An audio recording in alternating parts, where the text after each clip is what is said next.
ولا تجهروا له بالقول كجهر بعضكم لبعض أن تحبط أعمالكم وأنتم لا تشعرون.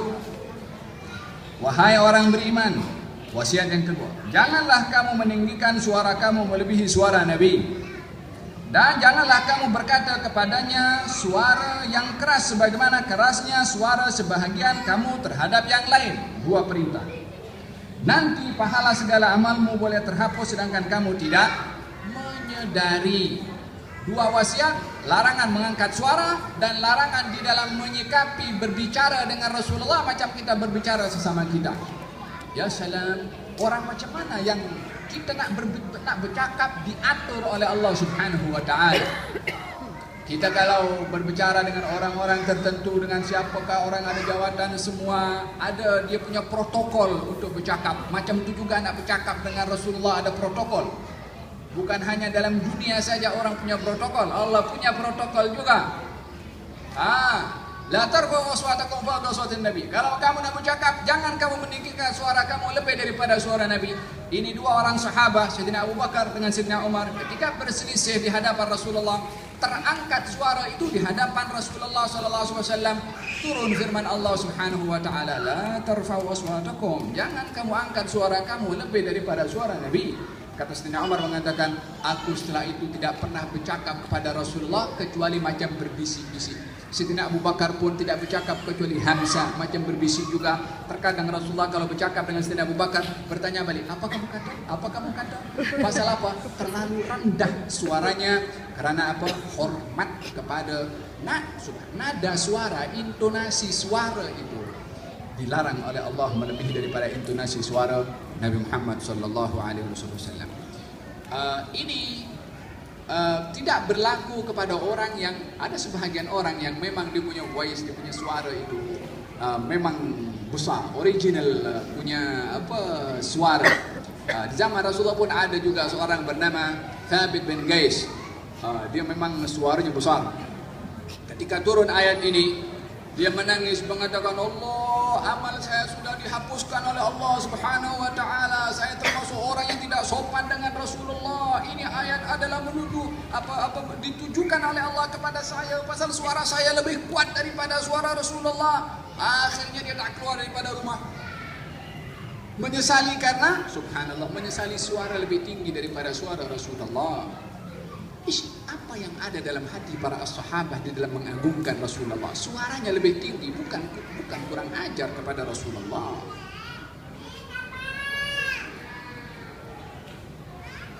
Maka dia berhari-hari tidak hadir dalam majlis.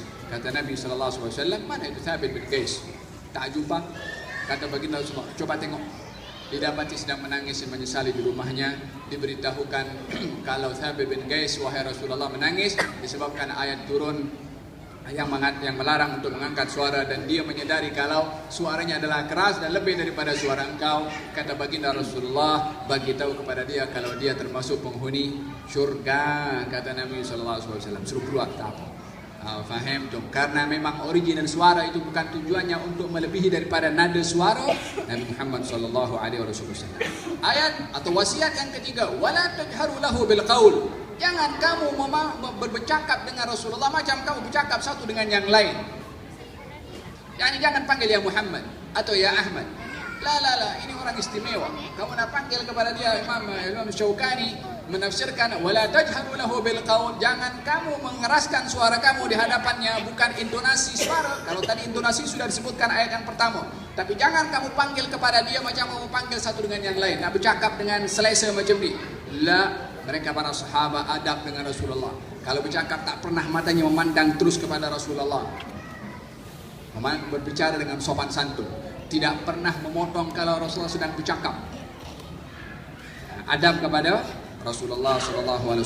Dan tak ada adab yang lebih tinggi melainkan adab kepada Rasulullah. Semakin orang beradab kepada Rasulullah, semakin tinggi darjat orang itu di sisi Allah Subhanahu wa taala. Bukan hanya di masa hidupnya, juga di zaman setelah wafatnya beliau, tetap beradab kepada beliau dengan sunnahnya, dengan sirahnya, dengan apa yang dibawa oleh beliau.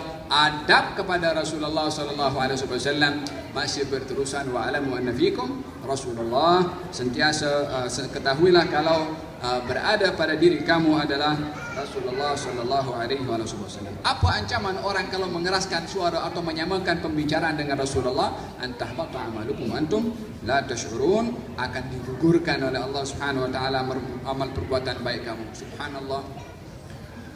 Kalau itu mengangkat suara yang tidak sopan kepada Rasulullah dikatakan dosa, itu sudah merupakan suatu musibah. Tapi ini bukan sekedar dosa, digugurkan amal perbuatan baik orang yang kurang adab dengan Rasulullah. Kenapa? Supaya orang tahu kedudukan orang ini di sisi Allah Subhanahu wa taala. Ini orang istimewa di sisi Allah Subhanahu wa taala. Nah, wasiat yang keempat. Tadi berapa? Yang keempat. Wasiat yang keempat, ya ayyuhalladzina amanu in ja'akum fasiqun binaba'in fatabayyanu an tusibu qauman bijahalatin fatusbihu ala ma fa'altum nadimin. Wahai orang yang beriman, jika seseorang yang fasik datang kepada kamu membawa satu berita, maka telitilah kebenarannya, agar kamu tidak mencelakakan satu kaum karena kebodohan atau kecerobohan yang akhirnya kamu menyesali perbuatan kamu. Wasiat yang keempat, at-tabayyun, al-istibyan, yakni menyelidiki, mengenal pasti, memastikan berita yang sampai kepada kita.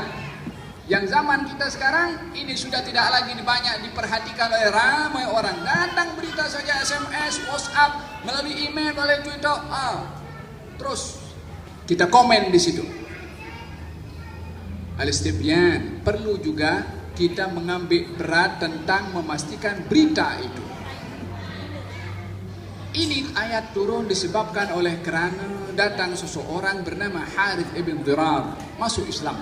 Lalu kata baginda Rasulullah, dia disuruh kembali ke kampungnya. Harith mengatakan, ya Rasulullah, saya akan ajak orang-orang kampung saya memeluk kepada agama Islam. Kalau mereka sudah memeluk kepada agama Islam, saya akan ambil daripada mereka harta zakat. Lepas itu, wahai Rasulullah, kamu hantarkan seorang amil zakat ke tempat kami untuk bawa harta zakat ini diagihkan kepada orang-orang yang berhak. Kata Nabi, oke.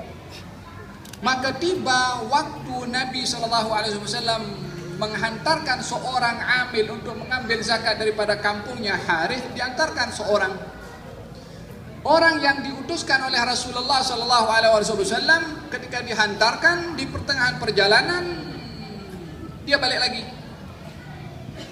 dan menfitnah kepada Rasulullah.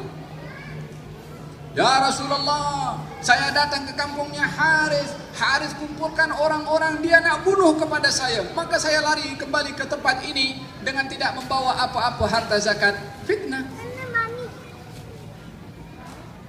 Bukankah zaman kita sekarang macam-macam fitnah berita, sebarkan saja, dan ramai pun yang termakan juga. At-tabayyun. Maka baginda Rasulullah siapkan beberapa orang untuk hantarkan dan juga menghukum kepada Harith. Harith yang sedang menunggu orang yang diutus oleh Rasulullah. Rasulullah tak mungkin mungkiri janji. Beliau janji nak hantarkan orang, pasti akan dihantar. Tak mungkin baginda mengingkari janji. Orang beriman dengan Rasulullah tahu, tak pernah mengingkari janji baginda Rasulullah SAW. Maka pada hari yang sepatutnya ada orang dihantar oleh Rasulullah dan tak datang, Harith kumpulkan harta zakat dan beberapa orang, jom kita pergi jumpa Rasulullah. Pergi jumpa dengan Rasulullah. Di perjalanan jumpa dengan grup ni yang nak memerangi kepada Harith. Kata grup yang dihantarkan oleh Rasulullah, itu Harith. Kata Harith mengatakan, kamu nak pergi mana? Kata grup itu mengatakan, saya diutus untuk memerangi kepada kamu. Pasal apa kamu nak memerangi kepada saya? Berita yang sampai kepada kami, kalau kamu ingin membunuh kepada utusan Rasulullah yang dihantarkan kepada kamu. Disebutkan namanya. Kata Harith, saya tak jumpa pun dengan orang itu. Maka datang jumpa dengan Rasulullah SAW. Maka ditanya oleh Rasulullah. Kata Harith mengatakan, ya Rasulullah, saya tak jumpa dengan dia, dia pun tak jumpa dengan saya. Maka turun firman Allah, in ja'akum fasiqun binaba'in fatabayyan.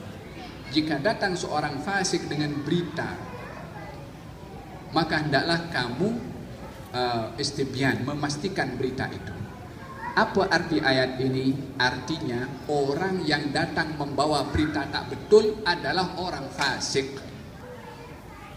Sebab Allah bagi tahu, in ja'akum fasiqun. Kalau datang orang fasik, siapa orang fasik itu? Yang membawa berita tak betul tadi itu kepada Rasulullah. Jadi orang yang datang membawa berita, menyebarkan fitnah, sifatnya adalah orang fasik.